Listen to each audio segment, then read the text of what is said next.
আজকে থেকে তোর এখানে কষ্টের দিন শেষ, বুঝলি ফালতু? মিচ্ছি করে আবার আমাকে গরম পানিতে ডুবাবার লাইন করছি মনে হয় এমএলএ সাহেব, বলো? তোকে এমএলএ বিকাশ দত্ত গরম পানিতে ডুবাবার লাইন করেনি, জানি না ও কি প্ল্যান করেছে, বুঝলি তো? এমএলএ বিকাশ দত্ত সাহেবের মেয়ে মরে গেছে, বুঝলি তো? আমি যাবো না ভাই এমএলএ বিকাশ দত্তের কাছে, আমাকে ছেড়ে দাও ভাই, আমি বাঁচিয়ে যাবো।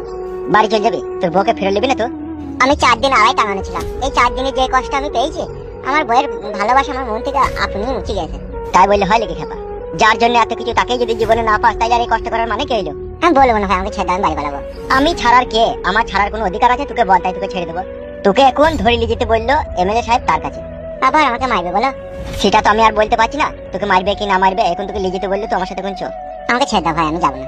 তোকে এর আমাকে ধরতে পারিস, আর তোকে যদি আমি ছেড়ে দিই, আমাকে এমএলএ সাহেব ছাড়বে খেলা চোদা? আমাকে ছাড়বে না। যেতেই হবে। তা যেতে হবে না, চো। জোরে হাত করে বলছে ভাই আমি বাড়ি পালাবো, আমাকে এমএলএ সাহেবের কাছে নিয়ে যেও না। ও শালা জালিম লোক, আমাকে আবার মারবে ও। তুমি তো সারা জীবন মানুষের ক্ষতি করলা, সারা জীবন মানুষের অন্যায় করলা, একটা অন্তত ভালো কাজ করো ভাই আমার। তুমি কি এটা ভাবো না মৃত্যু মানুষের নিশ্চিত একদিন না একদিন আসবেই? তুই কি আমাকে জ্ঞান দিচ্ছিস নাকি? এটা জ্ঞানের কথা লয় হামসাফার ভাই, এটাই বাস্তব। এ ফেদা কপালি ছোড়া, তোর কপালে না ধনের ডগ বুলিয়ে দেবো, চিনিস তোমাকে? সত্যি মানুষের চামড়া তোমাদের গায়ে নাই, তোমরা পয়সার জন্য সব কিছু করতে পারবা। কি বলছিস কি বে তুই? আবল তাবল উল্টো পাল্টা কথা দেখবি, কেরানি খাবে এখনই। মাথার উপরে ভগবান আছে, সহ্য করবে না। সেটা এমএলএ বিকাশ দত্ত সাহেব বুঝবে, তোকে অত বুঝতে হবে না, তুই চো। মারবে না তো দিয়ে? তাই এবার মারে, তোকে নলেন গুড়ের পায়েস খাওয়াবে। মিচ্ছি করিয়ে বেশি আর কি মারি না, ফালতু মারবো। বেশ ঠিক আছে চলো। জহাট। বেশি চিন্তা ভাবনা করার দরকার নাই, বাড়া ফোনটা লাগা না। বউ বানা যদি রাজি না হয় এই ব্যাপারটাতে? বালের বউ নাকি বাড়া? ভাতার মধ্যে বসে আর বউ বাড়া ভাতাকে বাঁচাবে না, কিসের বউ তাইলে? তোমার ফোনটা করি তো দেখ বাড়া, এখানে আসতে বল। বেশ ঠিক আছে বলছি। ফোন লাগা, চিন্তা ভাবনা করার দরকার নেই। কি বলছি কি? রিং হয়েছে, তুলবে।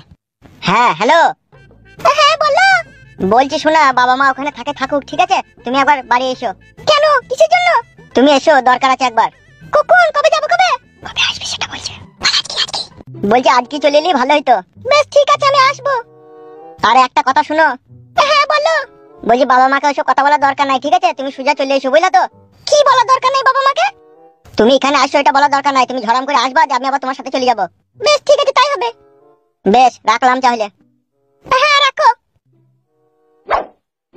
তুই কি বললি? তোর বললি তোর বয়সে চলে যাবে? না বে, এটা ওকে পাম দিয়ে ডাকলাম। বুদ্ধি আছে বানা তোর। বুদ্ধি থাকলে কি আজকে আমাদের এই অবস্থা হয় রে? ওইরকম কথা বলছিস কেন তো? আমি মানছি আমাদের বুদ্ধি নাই, কিন্তু এমএলএ সাহেব খান কি ছেলে সুইরে বাচ্চা, ও তো একটা শিক্ষিত লোক বে, ও আর কি বুদ্ধি বে? ও খান কি ছেলে সুইরে বাচ্চা তো জারদ সন্তান। তাহলে বল, ও যদি জারদ সন্তান হয়ে যদি মানুষের খাই ক্ষতি করতে পারে, তাহলে আমরা ভালো ছেলে হয়ে কেন পারবো না বে? ক্ষতিটা তো সর্বপ্রথম ওই আমাদের করেছে বে। তা করেছে? তাইলে বোকাচুদা এই গ্রামটাকে শান্ত শিষ্ট রাখতে গেলে পারে, আর এই গ্রামে মাথা উঁচু করে বাঁচতে গেলে পারে এমএলএ সাহেবের নাম নিশানা মিটিয়ে দিতে হবে। মিটি তো দেবই, ও খান কি ছেলে সুইরে বাচ্চা যে ক্ষতি আমার করেছে তা ভুলার লয়। তাইলে বল।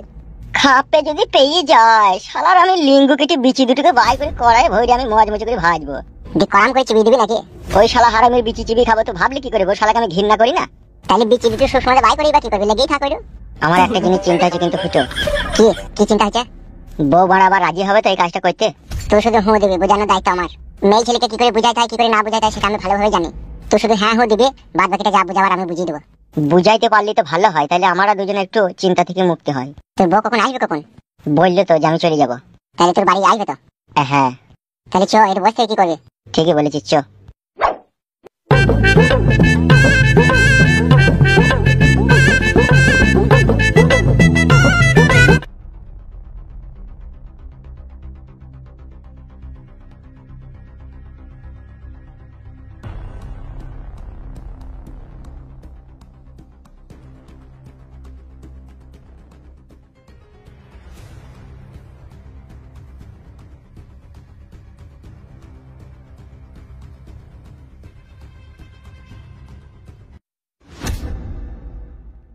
এক পা লড়বি না হামসাফা, দাঁড়া ওখানে। ও ফুটু ভাই আমাকে বাঁচাও, ফুটু ভাই। ও ভাই ফুটু আমাকে বাঁচাও ভাই, আমাকে কি মার মারছে ভাই এরা, বাঁচাও ভাই আমাকে।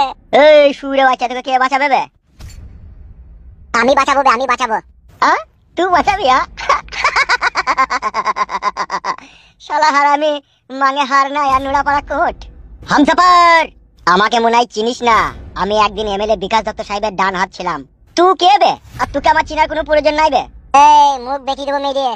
আমাকে বিনা দোষে বিনা অন্যায় কি মার মেরেছে গো ভাই। তুই এতদিন কোথায় ছিলি বে? তুই বাড়ি যাইনি এতদিন?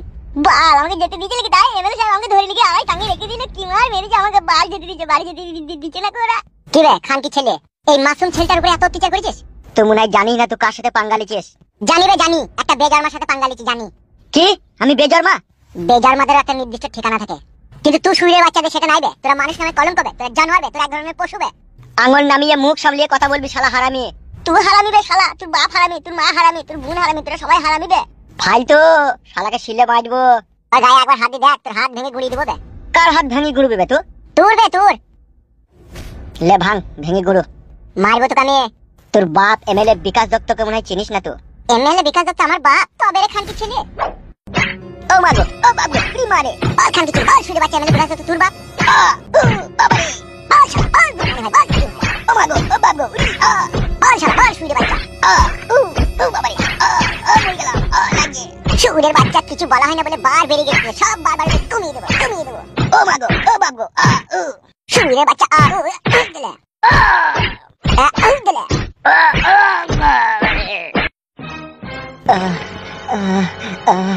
তোর বাপ এমএলএ বিকাশ দত্তকে বলবি, বলবি তোর মৃত্যুর ঘন্টা বেজে উঠেছে।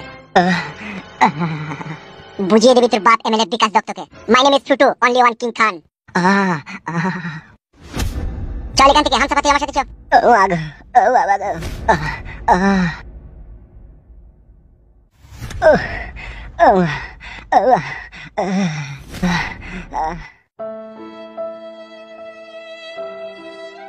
আমি আগেই বলেছিলাম ওই রকম পেটা কুকুর বেটা ছেলেকে বাড়ি থেকে তাড়িয়ে দে। আজকে কি ঘটনাটাই না ঘটলো, আমার বিয়ালা মেয়েকে গো কি মারা মেরে গেল। সব হচ্ছে তোমার জন্য, বুড়ো টাকলা জোয়ানকে সাথে কুকু পেটা কুকু। আমি কি করব রে বাড়া, তা আমার কি দোষ বল? তোমার দোষ নাই ও পেটা কুকুর বেটা, তোমার দোষ নাই। কিভাবে মেরে গেছে ওই ছুরিটাকে? চোখের কোণে কালশিটে দাগ পড়ে গেছে। পেটা কুকুর বেটা সব হয়েছে তোমার এই বেটার জন্য। আমার বিটির কি নাই রে ও পেটা কুকুর বেটা? আমার বিটির তো সবই আছে, মোটা মোটা দুধ আছে, গুদ আছে। ও মা আমি পেটা কুকুর বেটা তেলে রেপ করতে গেল কেন এমএলএ বিটিকে? আমি তোকে বলেছিলাম নাকি রে পইতে গিয়ে ও চলে গেছে, আমি কি করব? তুমি কি করবা? তুমি শাসন করবা না ছেলেটাকে? কি শাসন করব? তোকে শাসন করে পেরেছিলাম? তো আমার কথা শুনেছিলি? এই মাগি এই ঢামুন, তোমার কথা শুনেছিলি? এখন কোথায় কিছু পিছু না, এখন আমার দোষ দিচ্ছ নাকি? দুদিন আগে তো আমার ছেলেটাকে ধরে গিয়ে এমএলএ সাহেব নালি মারেনি, যদি মারতে তাহলে কি হইতো? বাড়ার বাল হইতো কি আবার হইতো, যা হইছে তাই হবে বাড়ার বাল আমার। ঢামনা চুদি মাগি চারিদিকে অশান্তি লাগিয়ে দিয়ে দেখুন সাধু সন্ন্যাসী সাইতে এসে। এ মা চুপ, ঝগড়া করি না চুপ। আমি কি ঝগড়ার কথা বললাম নাইলো? আমি তো বলছি ছেলেটাকে শাসন করতে। আজকে তোকে বাড়িতে এসে মেরে গেছি, কাল আমার ওই ছেলেটাকে ধরে গেল, পরশুদিন যদি আমাকে সেটা বাই করে দেয়। তোকে জবাই করে দেয় ভালো লো তুই জামি। ফাদা কুকুর বেটা রে, তোর ঘরে এত রস। আমি মরে গেলে তোর খুব ভালো হয়, আবার বিয়ে করবি, চারটা চুদুম করে আবার ঘর সংসার করবি লাই। আবার আমি ঘর সংসার করি, তোকে বিয়ে করি যে যন্ত্রণায় আমি পড়িছি, আবার আমি বিয়ে করি রে খান কি? তুই আমার জীবনের উপর দিয়ে মই মারন্তি কই দিলি। এ মা চুপ, যা ঘরে যাবে, সে কি না ভালো লাগে না, যা। হ্যালো তা তুই বলছিস না তোর সাথে যে এরকম করে গেল, তোকে যে এমএলএ লোক মেরে গেল, কার লেগে মেরে গেল? আমার লেগে মেরে গেল না তোর ভাতারের লেগে তোকে মারলি বল? ভাতারের লেগে মারলো, কি আর করব বল? ভাতারের লেগে যদি মারছে তো এখন খেতে হবে, আর কিছু করার আছে বল? পুরা ভাগ্য আমার, প্রথমকার ভাতা যে ছুরি ছাড়ে তার কপালে তো এইরকমই হয়। বুড়ি হইলেও আমার সোনার ভাতা ছিল গো, কোনোদিন আমাকে শরীরে বসতে বলেনি। আর এই ফাদা কুকুর বেটা মা মেয়েদের পাল্লায় পড়ে জীবন আমার কয়লা হয়ে গেল মা। কি ভাগ্য চক্করে পড়ে যে আমার প্রথমকার স্বামীকে ছেড়ে এলাম মা, আমি আজও বুঝতে পারলাম না। বুড়ি হলেও সে আমাকে এত ভালোবাসতো, কোনোদিনও শরীরে বসতে বলেনি মা। আর এই মা মেয়েকে ফাদা কুকুরের পাল্লায় পড়ে আমার সোনার জীবনে টিনের মতো জং পড়ে গেল মা।